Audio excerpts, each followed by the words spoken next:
كما باركت على إبراهيم وعلى آل إبراهيم إنك حميد مجيد.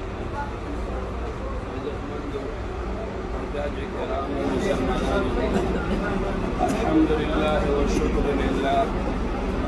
نند حج مناسكو مستمر است دولسم د الحج. نن إن شاء الله العزيز د تكميل سره د حج د مناسکو تکمیل وشي. الله جل شانه دې زموږ د اعمال په خپل دربار عالیه کې قبول کړي. الله تعالی دې زموږ استاد د حج مبرور او مقبول وګرځي او په کوم حج باندې چې الله پاک خپلو بندګانو ته جنت ورکوي، الله تعالی دې خالص په خپل فضل او په خپل کرم باندې موږ ته په دې باندې جنت راکړي. ځکه چې موږ کمزوري او عاجزان یو، زموږ اعمال موږ ته معلوم دي، الله جل شانه ته معلوم دي.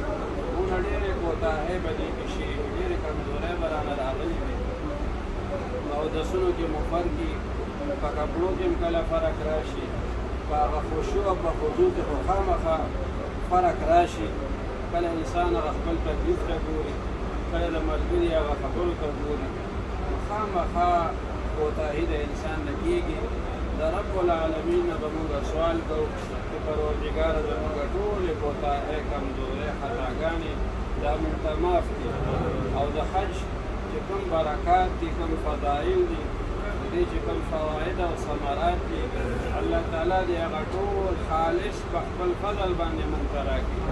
او زموږ دا سفر دی الله تعالی اخرنی سفر نه ګرځوي. الله جل شانه دې هر بار دا سعادت زموږ نصیب کړي. همت او طاقت دې الله تعالی موږ ته راکړي. د حاجي صاحب دپاره هدایات دا دي چې دی کله خپل وطن ته لاړ شي، نو دی به د حج تکالیف نه بیانوي، ځکه هسې نه د ده د هغه بیان د وجې نه د چا حوصله شکني وشي. یو سړی به د حج اراده کوي او ته به ورته دا ګران کار دی، دومره مشکلات دي پکې، او ستا د وجې نه هغه د حج نه پاتې شي، نو څوک به ګناهګار وي. لهذا په حج کې چې کوم اجر او ثواب دی، د هغې په مقابل کې دا تکلیف هېڅ هم نه دی. او کوم یو کار به د ګټې سړی کوي چې په هغې کې به تکلیف نه وي.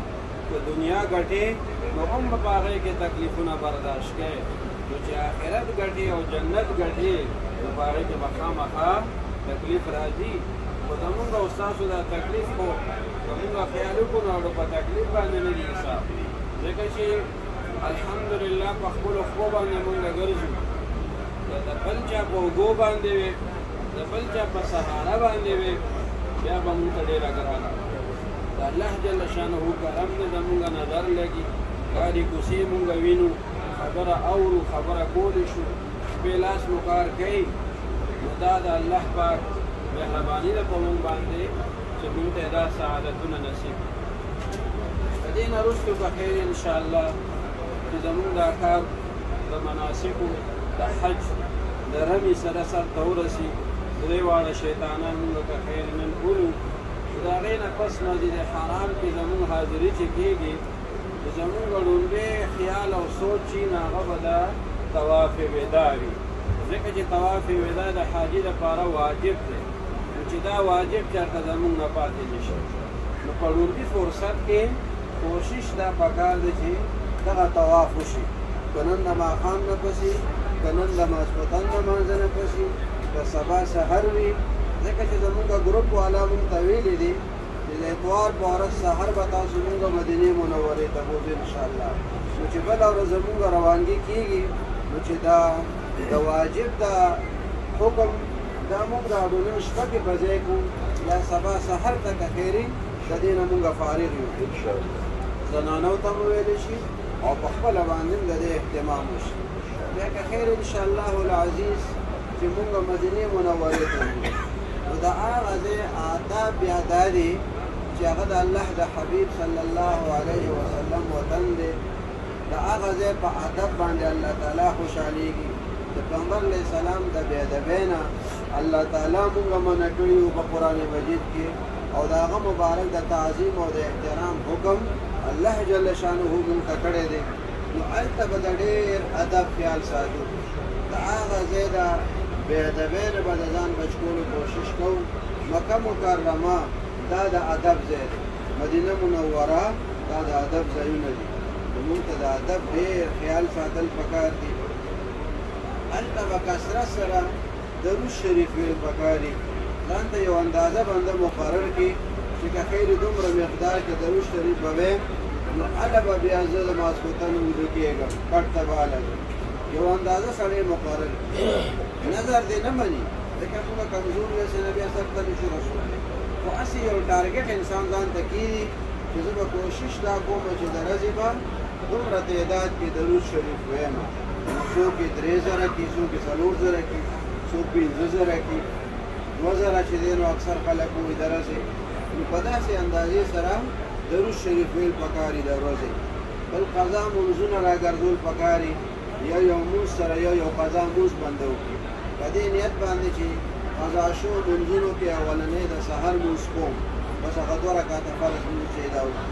کوم وخت کې به کې د سحر دا مونځ چې دی یا د اشراق نه وروسته وکړه دا قضا یاد او یا د سحر د اذان نه مخکې وکړه او باقي د مازدیګر هغه چې دی نو هغه د مازدیګر د جمع نه مخکې وکړه. ځکه قضا د مازدیګر مانځه په سیم کېدی شي، خو چې څوک درته ګوري هغوی به وایي مازدیګر پسې خو نفل نه کېږي او تا خو د جمع لمونځ هم وکړه اوس په نفل ودرېدې، نو بحث به دې جوړېږي. نو ښه دا ده چې د مازدیګر د جمع نه مخکې یو قضا مونځ د مازدیګر ادا کړه، نو هغه یو مونځ به دې قضا راوګرځي او باقي ماسپښین پسې د ماسپښین سړی وکړي، ماښام پسې د ماښام وکړي، ماسخوتن پسې یو مونځ د ماسخوتن وکړي او ورپسې بیا وتر هم وکړي. نو هلته وخت مونږ سره ډېر دلته هم وخت ډېر نو پکار دی چې یو مونځ سره یو قضا مونځ هم سړی راوګرځوي. نو په زندګۍ کې چې ته زمونږ په ذمه څه مونځونه پاتې وي نو هغه کمې به بیا الله پاک پوره کړي، او که نی پاتې نو په نفلو کې به راشي. بله خبره ده چې موږ او تاسو د ډېرو خلکو د صلات او د سلام ویلي چې هلته به پیغمبر علیه صلات مبارک ته د ما سلام وی. نو هغه ځای کې خو چې بنده تېرېږي نو دومره ډېر نه شي سارېدی چې د هر چا نوم واخلي، نو بس اجتماعي سلام دې بنده پېښ کړي. داسې دې ووایي چې ما ته چا د صلات او د سلام ویلي دي، ای د الله تعالی پیغمبره صلی الله علیه وسلم په تاسو باندې د هغه ټولو د طرف نه صلات او سلام، بس تا غاړه په خلاصه شي د ټولو سلام دې رسولو. او چې کوم خوش قسمته ملګري درته پکې یاد یا مقدر سره و چې نومونه دې پکې اخیستی شو د هغوی پکې نومونه واخله، د خپل مور او پلار سلام بنده پېښ کړي، د خپلو استادانو سلام پېښ کړي، نور درته ډته څوک نږدې هغه درته هر وخت یادي، یا دوستانو کې څوک رایاد شي نو د هغوی هغه نوم بنده واخلي چې د هغه د طرف نه دې په تاسو باندې سلام. دا سلام پېښ کول دا دومره لوی اجر لري، دومره لوی فضیلت لري. زموږ د کتابونو کې دا راغلي دي چې د یمن یو سړی یو بزرګ هغه راتلو مدینې منورې ته، نو چا ورته وویل چې پیغمبر علیه السلام ته به زما سلام ووایه. نو دا سړی مدینې منورې ته راورسېدلو خو د هغه ملګري دا سلام یې هېر شوی. مدینې منورې نه بیا راووته، میقات ته راغله، ذوالحلیفه مدینې منورې میقات. هلته چې راغله او احرام یې تړلو مکې شریفې ته راتلو دغه وخت یې رایاد شو. یاره ما ته خو هغه یو سړي امانت راکړی چې پیغمبر علیه صلات وسلام ته به زما سلام وی، ما خو د هغه امانت نه دی رسولی، دا به څه کېږي. نو د قافلې ملګرو ته یې وویل چې زما خو یوه ډېره اهمه خبره رایاده شوه، هغې پسې زه ځم او که چېرې تاسو نور نه یې څارېدئ نو زما دا سامان او زما دا اوښ چې دی دا به هم ځان سره بیا بولي، ځکه چې یوازې سفر خو چا نه شو کولی.